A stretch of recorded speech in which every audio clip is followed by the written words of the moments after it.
Hi,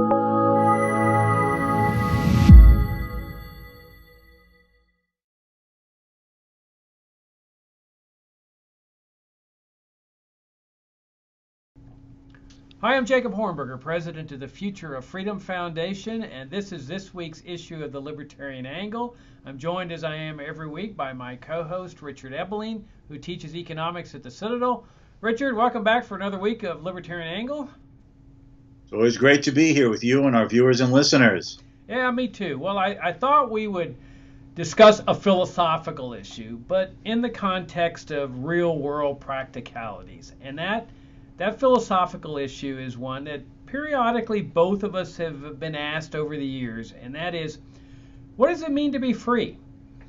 I mean, what is the genuine meaning of freedom from a libertarian perspective? We have a foundation here, the Future of Freedom Foundation, but there's lots of different concepts of freedom, as you well know.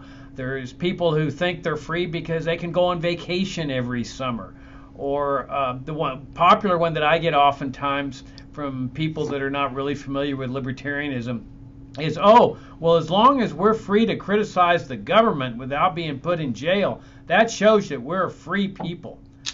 Or there's the religious aspects of liberty where, oh, well, as long as the government's not forcing you to worship God in a certain way or go to church, you're free. But really, from a libertarian perspective, freedom, of course, encompasses all these things. But it really means much more than that, doesn't it? And I'll turn it over to you at that point. Well, I think that what has happened over the last 200 years, but particularly over the last century, is that there has emerged the types of ambiguities and confusions concerning the meaning and the content of human freedom. First of all, we need to make a fundamental distinction, which I know that you often make in your public discussions of these with people. There's a total difference between inner freedom and external freedom. Inner freedom refers to that philosophical sense of being freed from your own personal demons, your psychological weaknesses, your concerns, your anxieties, your fears about life. But this is within you. Robinson Crusoe, alone on his island, with no other human being, might very well have these, quote, inner demons that he wishes to liberate himself from. Nothing that other people do, nothing that the government says or does can free a person in that inner sense. Either a person is able to get into balance and in order with his own psychology and his own being, or he's not, having nothing to do with government. That's inner freedom. The other has to do with external freedom. Are you free from the force and the coercion or the threat of such force and coercion by other people? Through all of recorded history, ultimately, whether articulated in a consistent and always logical manner, freedom has always had as a central component the idea of the absence of coercion in human relationships, the idea that the individual is free to live his own life as he chooses, guided by his own purposes, goals, and meanings and values, as long as he is respecting the equivalent rights of others in that case. However, what has happened, Jacob, especially during the last 150, or I'd even say almost since the last 200 years, let's say since the time of the French Revolution, is that there has emerged another concept of freedom, and that is to be free from all constraints or limits on one's ability to do things. The idea is that I'm not free if people are not hitting me over the head or threatening to beat me up. That's not freedom. It may be a component of freedom, but real freedom is to be free from the constraints of having to earn a living, or not having enough income to buy the things that I desire, or not being able to achieve all of the goals and purposes that I want, even if the actions of others has nothing to do with it. It would be arguing, again, to go back to the case of Robinson Crusoe alone on his uninhabited island, that from that point of view, Robinson Crusoe is not free because he has to wade into the lagoon to catch fish, or have to spend part of the day picking berries off the branches of the trees, or have to make some weapons to be able to hunt down a wild animal so he could have meat for his dinner that night. Now, this is a very different notion than absence of freedom than the other one. Another way of distinguishing this is that philosophers and political thinkers have come to distinguish what they call negative freedom and positive freedom. Negative freedom is this idea that you are free from the threat or the use of the coercion of others in a relationship of respectful recognition of each individual's rights to his life, liberty, and honestly acquired property. The notion of a positive freedom is that you have an entitlement or a right to being able to fulfill certain goals, a minimum a level of income, an opportunity to go to college, access to health care, guaranteed retirement pensions. The difficulty with this notion of a positive freedom in this way is that the only way one person can be given such positive freedom is for some other person to be obligated, either psychologically being made to feel he owes it to the other, but in our political context, the notion that others will be obligated by the threat or the use of compulsion and force to give a part of what they possess so it may be redistributed to these others so they can have more of the materialistic goals that they desire, a certain income, a lifestyle, retirement, healthcare, and so on. But once we shift freedom from the negative notion of equal individual rights of others to the idea of entitlement obligations, we now are in a realm in which some must be slaves to the desires and the wants and the demands of others. Because the only way you can get me to, let's say, fulfill your want for a larger home or a yacht to go cruising out on the lake, or to be able to go on the vacations that you desire, or to be able to go to the symphonic music performances that you would like to hear, is if I financially and materially provided. And if I choose not to financially provide them voluntarily through charity, philanthropy, a sense of goodwill towards you, then the notion that it is the duty and the responsibility of government to use its legitimized element of force to take the part of what I have earned to redistribute it to you. Once we move into that realm, we're no longer talking about freedom and equal freedoms for all, but greater material access for some at the expense of others to be the taxed and regulated slave to provide it to those others. It is that confusion of the meanings of freedom that is causing virtually all of the political disputes that we face today. Yeah, you're raising the point of coercion is extremely important, or the initiation of force, because we libertarians define freedom as the right to do whatever you want in your life. I mean, to make whatever choices, to pursue any kind of avenues of ingesting drugs or getting wealthy or doing dangerous activity, bungee jumping, that as long as your conduct is peaceful, that you should be free to do whatever you want. And that's the major qualifier, is that your conduct has to be peaceful. It cannot involve coercion. That is to say that you don't have the right to exercise a choice to go kidnap your neighbor or to assault your neighbor or murder him or do anything involving the initiation of force. You have a right to do consensual things, peaceful things, sell him drugs, sell him books, enter into other transactions with him. As long as your conduct is peaceful, you can do whatever you want. And so we want government to initiate force and to exercise coercion against people who are violating the rights of others. So libertarians have no problem with putting a murderer into jail or punish him in other ways, or somebody who assaults somebody, or a kidnapper or a rapist. I mean, we believe that that's really one of the essential functions of government, is to punish the people who are initiating force. But otherwise, protecting this broad ambit of voluntary choice, which we define as freedom. And as you point out, that when we get to things like the welfare state, that the left and, well, conservatives too, sell as, oh, well, look, we're giving freedom to people because we're giving them more money. When you have more money, you have more freedom. That's an absolute warping or distortion of the concept of freedom, because in actuality, it's a form of slavery. I mean, if I can force you to fund me, or use government to force you to fund me, how is that different from slavery? I mean, surely if I force you to work 100% of your life every day, come and work for me every year, every day, you have to, and you have to do whatever I say, and I will pay you meals and that's it. I mean, that's a classic definition of slavery. But even to a lesser extent than that, if I can force you to fund 30% of your day's labors to me, you're looking at a partial slavery situation. So we libertarians say, hey, in an economic liberty sense, and this is an important sense of liberty that ordinary people sometimes don't appreciate, is that in an economic liberty sense, you have a right to keep everything you earn and decide for yourself what to do with it. If somebody comes along and says, hey, I'm ill, I'm elderly, I need an operation, would you help me? You have a right to say yes. You have a right to say no. That's the essence of freedom. Or in a real world example, when you go to the grocery store and the cashier says, would you like to donate $1 to such and such a charity? You have a right to say no. You have a right to say yes.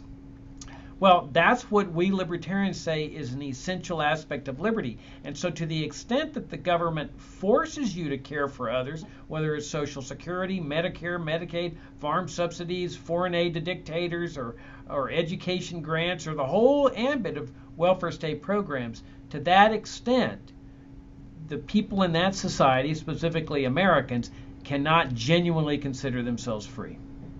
Yes, part of this whole thing, and it's the very issue that you're raising, is that confusions arise in people's minds. An individual may feel a moral obligation, let's say as someone who has a deep religious faith, that they're called upon to help their fellow man. And they might choose to voluntarily give money to charity or philanthropic causes. They might choose to give of their own time with some charitable organization that they feel is doing good work, but a sense of inner moral obligation with a feeling of benevolence towards others is different than an imposed political duty. A free society does impose a duty upon each and every one of us, and that is to respect the equal rights of all of our fellow men to their respective life, liberty, and honestly acquired property. And in that context, to equally have a duty to respect their free choices, to voluntarily interact with others in the marketplace and in other societal settings as they freely choose, whether we agree with the exchanges and the associations that they are undertaking, with the understanding that reciprocally all those others will respect our rights to do all those things in turn.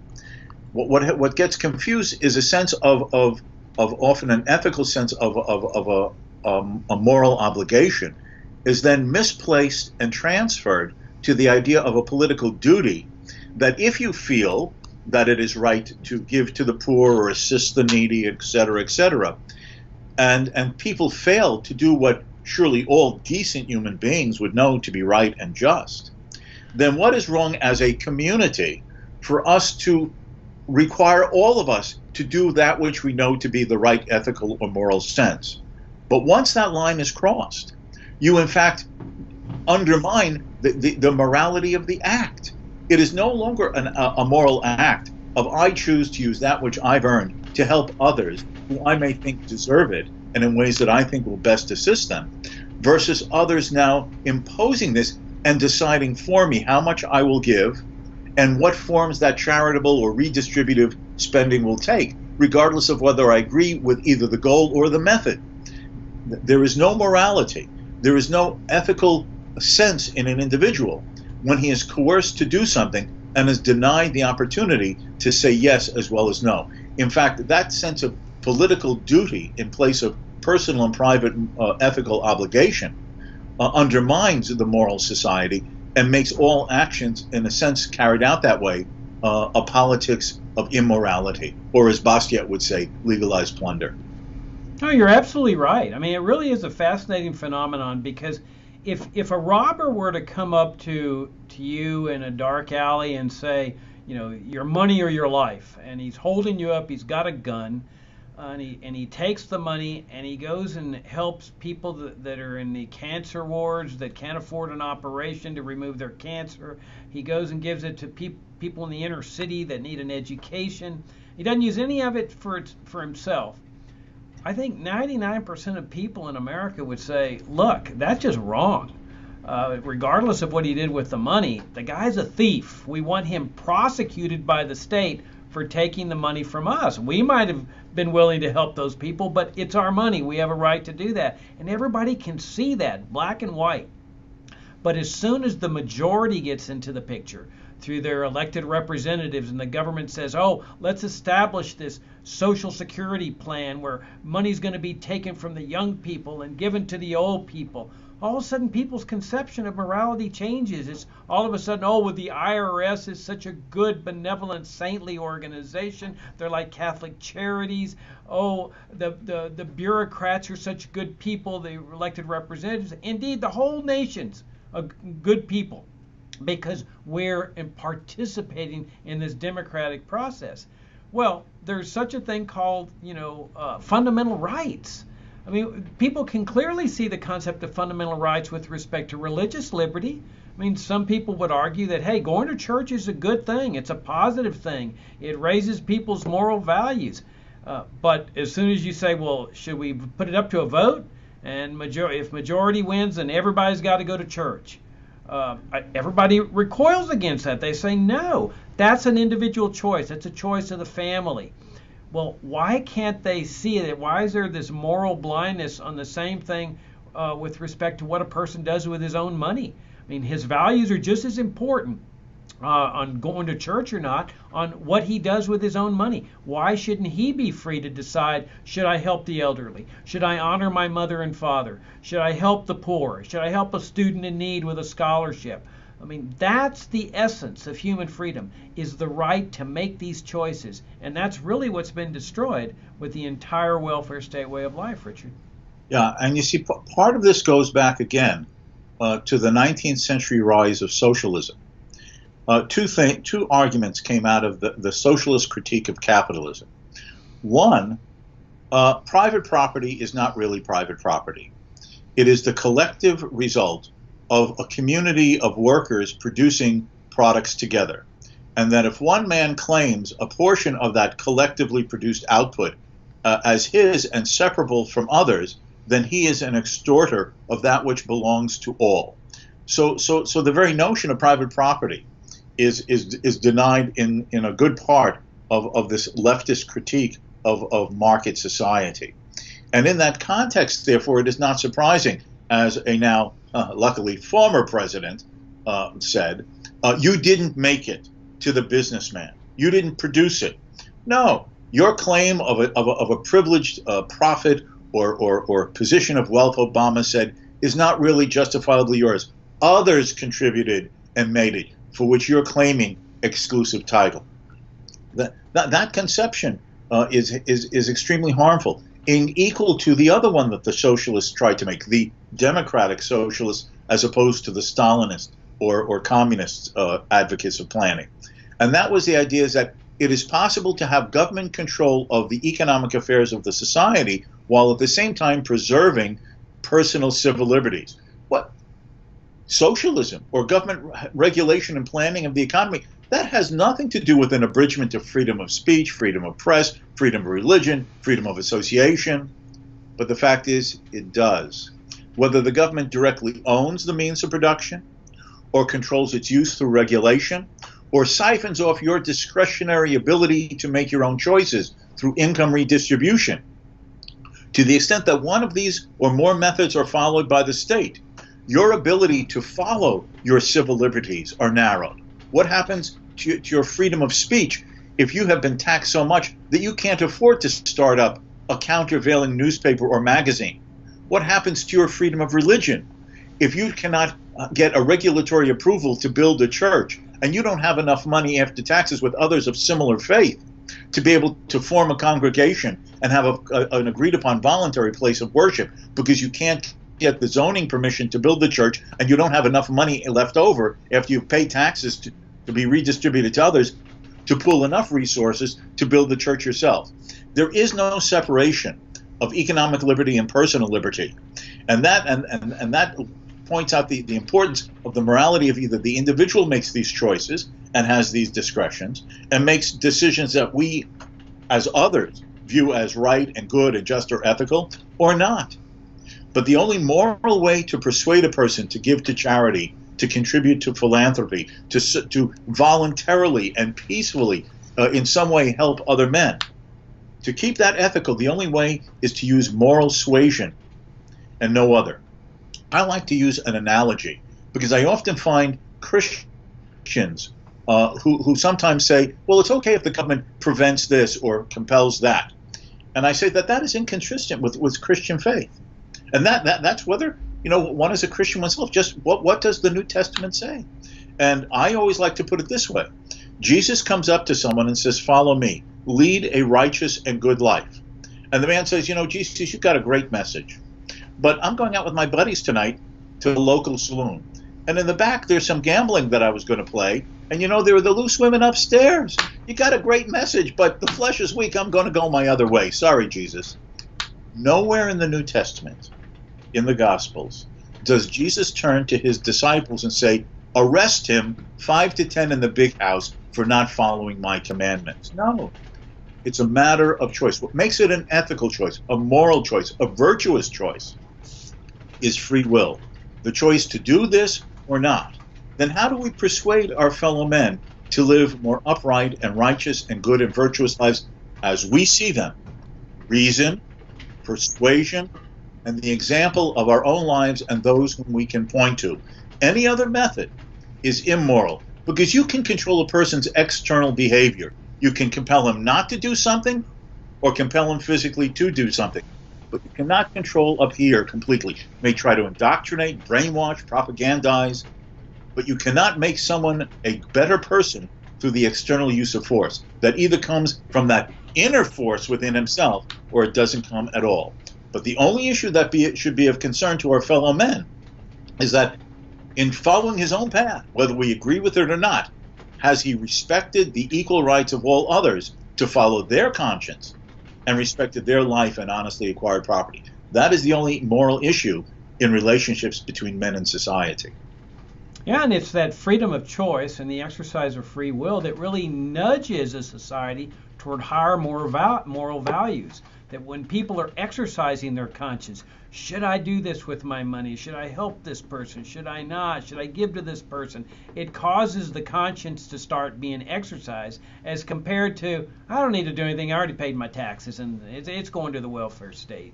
And your point about Jesus is very good. I mean, there's that story where the young rich man approaches Jesus and he says, I've followed all your commandments. What else is there for me to do?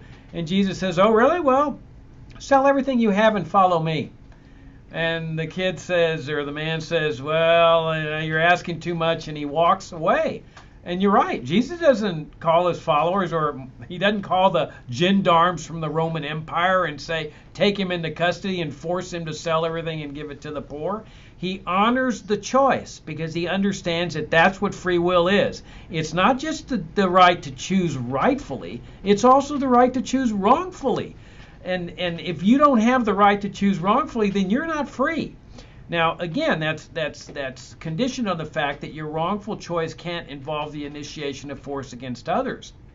But I've long argued that the true test of a free society is whether people are free to choose the wrong way, the irresponsible way, the dangerous way, as long as their conduct is peaceful. If people are not free to ingest drugs, for example, then you don't live in a free society.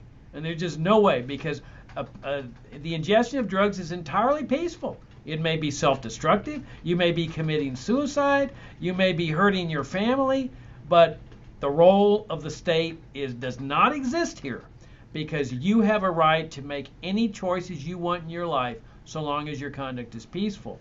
And then I'll also point out on your socialist point, I saw this in action in Cuba, where the state owned everything. And a guy told me there, he says, I said, do they ever fire you? And he goes, no, they don't ever fire anybody. They're not that ruthless, because they would starve to death, because the state's the sole employer. I mean, that's what's so shocking, that everyone works for the government. And so if they fire you, obviously, what are you going to do to eat? He says they never did that, but what they would do if you started to make trouble is, especially if you're a young person, they would separate a boyfriend and a girlfriend by transferring one of them to the far end of the island, to a government bureaucracy there. And so they have ways, in terms of civil liberties, to control you. And we see it here, Richard. I mean, I don't think it's a coincidence that there's virtually no CEOs of big American corporations speaking out against the intervention in the Middle East, the intervention in Afghanistan, the continued death and destruction. They know that under the regulated economy, the government can come after them. Don't put them in jail for free speech violations, but go after them with an IRS audit. Go after them with an SEC audit. Go after them with insider trading laws. I mean, we saw this with Lyndon Johnson when it was very flagrant. After he assumed the presidency, he notifies the editors of 2 papers, shut down the investigation you have of me into the Bobby Baker affair and the influence peddling scare. If you want your merger to go through, or if you don't want the IRS to come after you. So this is the classic example of where a socialist regulated economy, welfare state, is the true infringer, the violator of the principles of freedom. Absolutely. Because I can tell all the viewers out there in YouTube land, I've tried to correct your errors, omissions, and mistakes for years, but I've accepted the fact that you have a right to them. So I've never turned to the government to try to set you straight, Jacob. Excuse me, I need to censor that last section, please. But the fact is that is the benchmark of a truly moral society.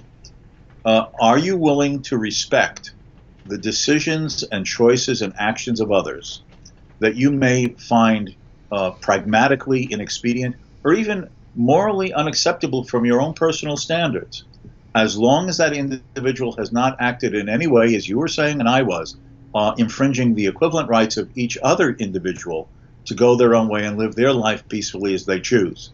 It is very difficult for the human psychology to see people around them acting in ways that they disagree with or even find morally unacceptable. But the standard, the benchmark of true ultimate political moral conduct and ethical behavior is to be able to accept the fact that a free society requires each of us to respect the actions of others that we disapprove of, just as our freedom is dependent upon others respecting our choices and actions, which from their perspective may seem just as unethical or inexpedient as theirs seem to us. Yeah, that's a great point. You've made it over the years that really what you need and what a free society develops is a high degree of tolerance in society, where people look around and they say, okay, I don't really agree with how they're living their lives. They're over there smoking dope every day or dropping acid every night or whatever, but I don't want the state to put them in jail for it. And we see that high degree of tolerance having been developed in the area of religion, that people make choices on religion that other people disapprove of. Some families don't take their kids to church. They don't expose them to God. Some people go to church every day. And yet people disagree. They may say, well, I don't really think the way that family's raising his children is right, but they don't interfere. They've developed this sense of, hey, we have to have tolerance, especially because we don't want people coming and telling us how we're going to raise our children or live our lives. And I think that's what we need also in the area of the welfare state, is that when you have a society where people are accumulating large amounts of wealth, where there's no income tax, people are going to make choices with their money that are different from the way others think they ought to be spending their money or investing it or sharing it or whatever. We have to develop that same degree of tolerance with respect to religion that over here and how people are living their lives with their resources. Correct. And the relevance of what we've been trying to talk about today is right before our nose with the policies that have been undertaken by our new president and his executive orders, or his strong-arming through verbal intimidation. Where shall you invest your money in plant or equipment? From whom will you trade in buying or selling goods and services? And the threat that you will produce and manufacture in the United States. You will only employ, quote, by golly, American workers. And you will not attempt to buy goods from other countries that you could or should produce in the United States. And if you choose not to, if my moral suasion does not have enough influence on you, then I have regulatory and fiscal tools through the tax code to punish you, to make you act the way that I think you should as a businessman or a consumer in the marketplace. that shows the very principle that we're talking about. Should Donald Trump, he may have been elected to the presidency and have taken an oath in office, but he is at the same time a human being just like you and me. And should he presume, arrogate to himself the authority of his office and its power to use the taxing authority and the regulatory authority to compel, coerce, or intimidate people to act in ways that he considers good, as opposed to their own choices, as long as it is done peacefully and voluntarily. Yeah, the ultimate solution is, as we've argued over 20-something years, if not longer, is a separation of charity in the state, the same way our ancestors separated church and state, where the state has no role in charity whatsoever, and as you're pointing out, a separation of economy in the state, where the government has no role interfering with economic decisions. And of course, something we haven't talked about today, and maybe we ought to devote another show to, is a separation of education in the state. Why shouldn't people be free to educate their children in the way they want? But on that note, Richard, we're out of time, so greatly enjoyed the show, and look forward to talking to you next week again. Till next time. All right. Thank you for tuning in.